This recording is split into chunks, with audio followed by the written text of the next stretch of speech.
Do you ever get that pain in your neck from sitting at your computer all day? I do. Well, I have a few exercises for you to try to relieve that pain in your neck and help keep your posture more upright and tall throughout the day.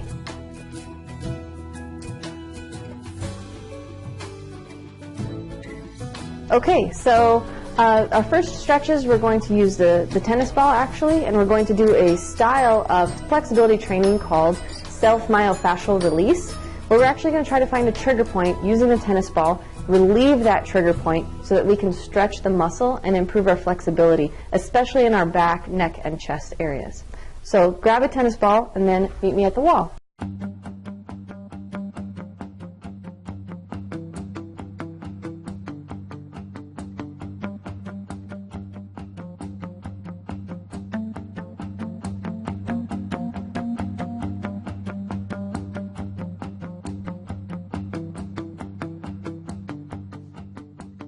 All right, so the first muscle we're going to target is actually your levator scapula muscle. And you might feel this a little bit in your trapezius, which is the muscle up here. But what we really want to do is get deeper with the tennis ball into the levator scapula, which is underneath your trapezius. So what you're going to do is start with your back to the wall, take the opposite arm to the side that you are rolling, and place the tennis ball behind you right up on the side of your spine and in the back of your shoulder. So this should be above your shoulder blade and to the side of your spine. You don't want to roll on the spine. Then from here, you're going to apply a little bit of pressure, so lean back, and then you can kind of roll yourself down and then maybe a little bit to the side until you find what we call a trigger point. Now, to you, this might feel like a kind of a knot, a muscle knot, a bundle of tissue, or maybe even a spasm that's tender. And what we're going to do is we're not going to try to sit there and knead it out or be really rough with it. We're just going to hold pressure on it. What this does is it actually deprives that trigger point of blood flow, oxygen, nutrients, and causes it to have to relax and release. So we want to hold this spot for about 60 to 90 seconds. Breathe deeply, try to relax, okay? And then once we've done that, we can release it and follow it with a stretch. So to stretch your levator scapula, you will drop one ear, the opposite ear, towards your shoulder of the side that you're stretching, and place your hand gently on the side of your head to get it a deeper stretch. Okay, and then if you want a little bit further, you can actually turn your nose towards the ground, still keep your hand on top of your head, and let just the weight of your hand, you don't have to pull it any further, just the weight of your hand should be pulling down a little bit on your head to give that levator scapula a nice stretch. Again, you want to hold this stretch, allow the muscle to relax, hold it for about 30 seconds, and then you can move on to the other side. So another area that can get really tight and actually either cause or be a result of that rounded posture when you're sitting at the computer is your chest, and it includes your pectoralis major and mostly your pectoralis minor muscles. So we're going to go ahead and release those muscles using the tennis ball again at the wall.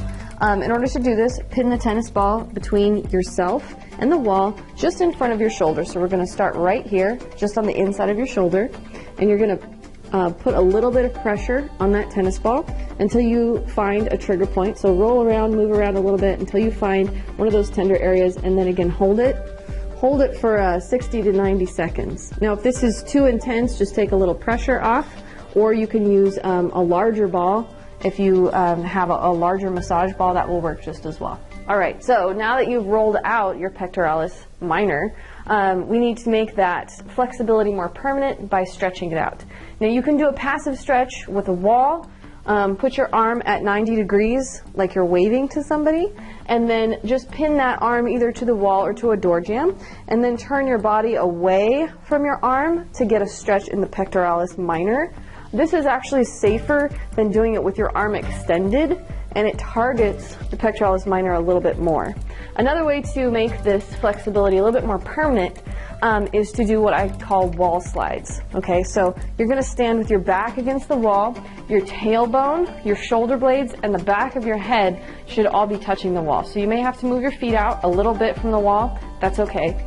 And then what you're going to do is try to pin your elbows and the back of your hand and forearm against the wall.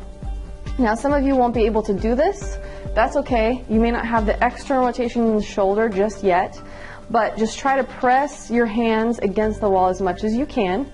And then you're just going to slide your hands very gently up the wall as far as you can, keeping your shoulder blades down and keeping the backs of your hands and your forearms against the wall. Okay? And we'll do a few reps of these, maybe about 5 to 10 repetitions, very, very slowly. And this helps to kind of groove that flexibility and movement, correct movement pattern into your brain and your neuromuscular system. But one of the things that I see people doing to compensate is their head comes off the wall like this. So make sure the back of your head stays against the wall. Either that or their rib cage will pop up, all right, and they'll arch their lower back a little bit too much. So to do that, to prevent that, try to keep your shoulder blades against the wall at all times. And again, just go as far as you can. Do it comfortably. All right, so a great exercise that you can do to help train your posture back to where it should be is a very simple exercise. It's going to be a combination of external rotation of the shoulder and a chin tuck. So to do this correctly, make sure you're sitting upright. Tighten your core just a little bit to keep you stable. Start with your palms up and elbows at 90 degrees at your sides. You're going to keep your elbows at your sides, pinned to your sides, and then rotate your shoulders out, keeping your shoulders down and back. So your thumbs should go as far back as you can. Now from here, you're just holding this position to kind of lock the shoulder blades into place. And then all you're going to do is tuck your chin back towards you for repetitions. Okay, so you'll do about 10 repetitions of this chin tuck, holding your shoulders rotated out and back. All right, now sometimes what people will do is either tuck their chin down or up instead of back. So try to slide that chin directly back, almost as if you have a tennis ball or something underneath your chin that you're holding here and sliding it directly back, okay? So this is in direct opposition to your hunched posture here. We're trying to reset what you've been grooving this whole time. So do about 3 sets of 10 throughout the day, and you can do it whenever you feel like you are a little bit more hunched. Okay, so another exercise you can do to help improve the mobility of your spine is to get into this quadruped position. So you want your hands directly underneath your shoulders, your knees directly underneath your hips, and your core braced with your spine in a neutral position. It shouldn't be completely flat, it should have a natural curve.